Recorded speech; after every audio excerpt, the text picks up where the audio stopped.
Ačiū, gerbiama pirmininkė, gerbiamoji premjerė. Gerai, kad jūs taisote savo klaidas. Tai turbūt nebūdinga šiai vyriausybei. Tai ačiū Jums, kad įsiklausėte į traktorių burzgimą tiek prie Seimo, tiek prie vyriausybės. Tačiau chaosas tikrai buvo sukeltas didelis. Padaryta žala patiems ūkininkams, perdirbėjams, kurie naudoja dujas, dizeliną ir taip toliau. Tai vis dėlto ar prisims atsakomybę jūsų ministrai už šį sukeltą chaosą ir padarytą žalą? Ačiū. Na, žiūrėkit, pirmiausia, kai mes kalbam apie chaosą ir žalą, tai reikia labai atvirai kalbėti, kad šitos problemos buvo identifikuotos metų pradžioje, nebuvo dar jokių traktorių Vilniuje, dar kartą pakartosiu, kad buvo sausio 8 dieną. Aš buvau susitikusi su Žemės ūkio taryba, taip pat su pramonininkais, kurie dirba maisto pramonėje, ir mes šitus klausimus aptarėm. Ir viena vertus buvo interesas, kad šitas įstatymo pakeitimas prasidėtų iki žemės ūkio darbų, kad tas neaiškumas būtų kuo greičiau panaikintas, kalbant apie dujas, būdą, kaip amortizuoti tą ženklų padidėjimą nuo sausio 1 dienos, vyriausybė, mano supratimu, irgi pasiūlė, atidedama CO2 dedamosios įsigaliojimą į Liepos 1 dieną. Išėjo su savo pasiūlymais. Rudenį pats turėjau diskusiją su aplinkos ministru dėl šito įstatymo ir nelogiško akcizo dydžio. Labai gaila, kad turėjome, matydami vasarai, kaip atėjo jų pirmieji signalai, rudenį to nesutvarkėm ir priėjom prie to, kad turėjom turėtą mitingą.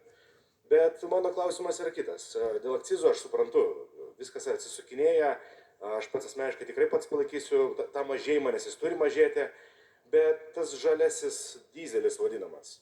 Kieno iniciatyva ir kokia logika tai buvo padaryta, kad tokia įstatymė norma atsirado? Ir klausimas šiek tiek kitų kampų, nes atsakinėdavo dėl ministro, ar jeigu tektų formuoti ateities vyriausybę, šitas ministras dirbtų jūsų vyriausybėje ateityje? Ačiū.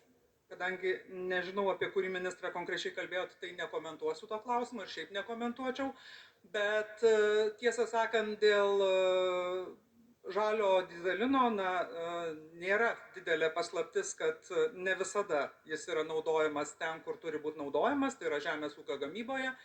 Yra ir pažeidimų, kurie yra nustatomi ir to tikrai nereikia slėpti, bet vis dėlto turbūt logiškesnis būdas šitą klausimą spręsti yra numatyti adekvačias kuro normas, kurios yra reikalingos skirtingose žemės ūkio veiklose, negu kad reikalauti naudoti tą kurą tik tai konkrečiose žemės ūkio technikos rūšyse, taip pasakysiu.